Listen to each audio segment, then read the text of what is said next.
Be opening up to the book of 1 Corinthians, chapter 9. That's where we're going to be studying from this evening. If you've been with us in this study, then you know that this is a letter that is written to the church at Corinth by Paul. It's a congregation that he went to thinking that he was just going to pass on through, but the Spirit of God told him to hang out, spend some more time there. And as he saw the Spirit moving among the people there, he understood that this is a place he really needed to camp out. And so he stayed there for over a year, ministering with these people, caring for them, trying to build them up. But as we've been seeing, after he has left now and gone his way, there's been a lot of turmoil that's popped up in the church there, a lot of things that they're dealing with. And so they have written a letter to Paul sharing some of the issues that they have, but also letting him know about some of the ways that people view him. And so he, as an apostle, as a minister of the gospel, has had to turn around and not only answer their questions, but also tell people why they should listen to his answers. Because they're just not trusting him. They're not thinking that he's worthy of their time, worthy of listening to. That instead, they should listen to these other people that they have built up, that they've decided are a greater authority. And so some say that they follow Paul, others say that they follow Apollos, still others say they follow Cephas or Jesus Christ, right? You have all these different people, and what Paul has tried to get them to understand is that, guys, we're all on the same team. We're all trying to build you up and lead you towards heaven and join with you in that journey. We're all on this race here together. And so he's writing to this relatively young church, to this church that is having arguments within itself there. The congregation can't agree on a lot of things. But he's also, they're also having trouble with those out in the community, as those on the outside are looking in and seeing some of the sin that's going on and saying, man, that's not even okay for us. Why in the world are y'all letting that go on? And so Paul loves this congregation. He cares about them. He doesn't want for them to just move on, and he doesn't want to just leave them in the dust. And so he's writing to them, sharing his love, sharing his concern, sharing these teachings of God to them. And so here in chapter 9, he's once again having to go back to this idea of really explaining who he is and why he's somebody that they should listen to. So here in chapter 9, he says, "Am I not free? Am I not an apostle? Have I not seen Jesus our Lord? Are you not my workmanship in the Lord? If to others I am not an apostle, at least I am to you, for you are the seal of my apostleship in the Lord. This is my defense to those who would examine me. Do we not have a right to eat and drink? Do we not have a right to take along a believing wife, as do the other apostles, or the brothers of the Lord and Cephas? Or is it only Barnabas and I who have no right to refrain from working for a living? Who serves as a soldier at his own expense? Who plants a vineyard without eating any of its fruit? Who tends to a flock without getting some of the milk? Do I say these things on human authority? Does not the law say the same? For is it written in the law of Moses, you shall not muzzle an ox when it treads out the grain. Is it for the oxen that God is concerned? Does he not speak entirely for our sake?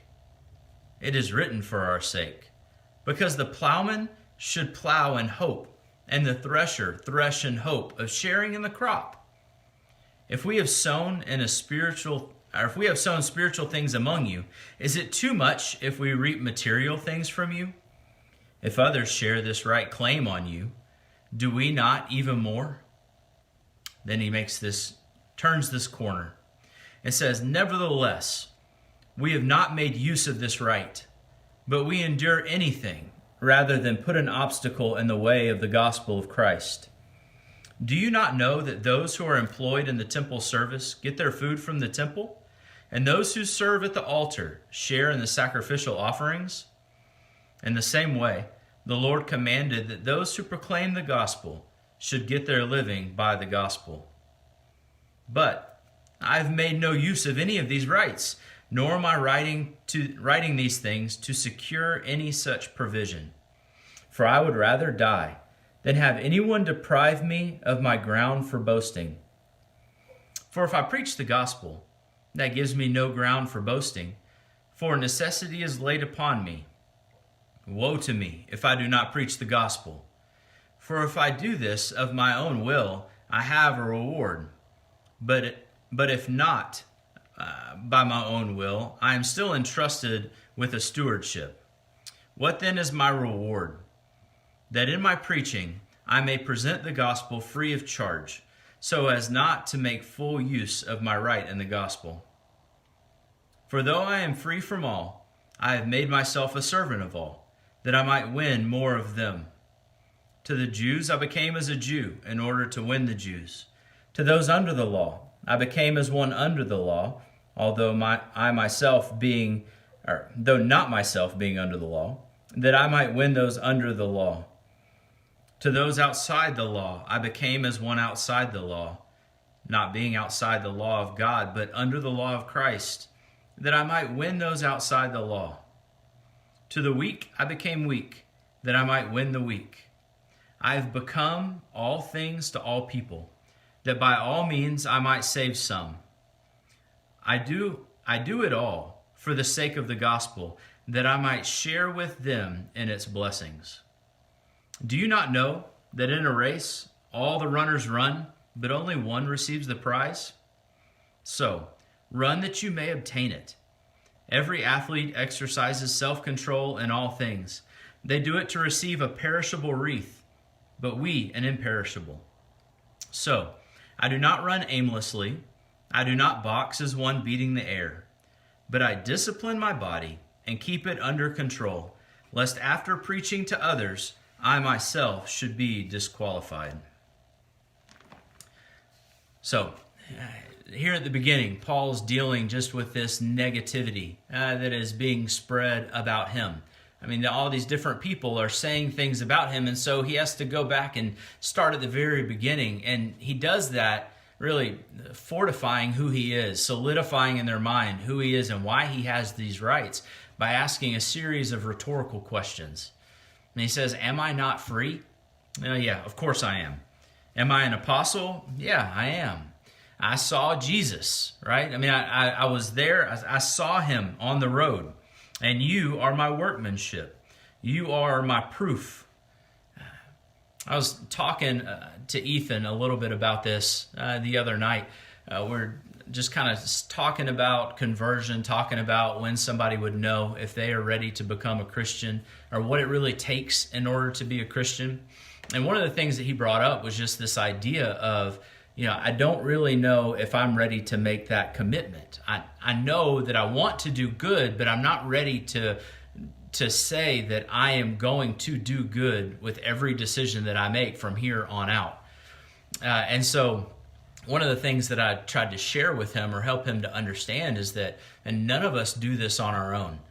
None of us become who we are. As you look up to those that are spiritually mature, as you look up to those that are elders in the church, they didn't get to where they are by themselves. It wasn't just by a sheer force of will that they became self-controlled, that they became loving and kind, and all of these things that we look at them and say, man, you are so wise, you are so spiritual in the things that you do. And it wasn't because of their force of will. It was by them deciding, man, I'm going to die to self and I'm going to live for God. And as we do that, we receive the Holy Spirit inside of us. And then all of those things that we see, all of that growth, all of that spiritual, the gifts that are given and that pour out of somebody is a result of the Spirit working inside of them. What you're looking at, what we see, and what we hold up as being spiritual, as being wise, comes about as a result of the Spirit working inside of us. It's the result of His work. And so one of the things that Paul starts off here saying is that you want to know if I'm an apostle. You want to know if I am worthy to be listened to. Yes, I am an apostle. Yes, I am free. Yes, I saw Jesus there on the road, and I have my commission from Him. But if you want to know that I have done good work, if you want to know that I am doing the work of God, look no farther than in yourself. because you are evidence of my work. You're evidence of my care, of my concern, of my teaching.